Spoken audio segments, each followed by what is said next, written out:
In this video, I'll be showing you how to pay Uber with PayPal 2025. So from the home page, you want to go to Accounts in the bottom right hand side corner of the screen. Press Wallet.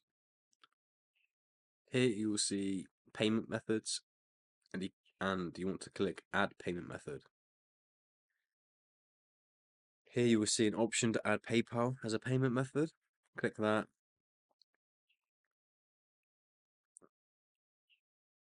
Sign in via PayPal. It will give you a link. Once you're on PayPal, you'll be able to see this. And you want to select this option here, which will take money from your PayPal balance before your actual debit card. And press agree and continue. This will save the information on Uber. And yeah, that is how you do that, guys. Hope this video helped. Speak to you soon.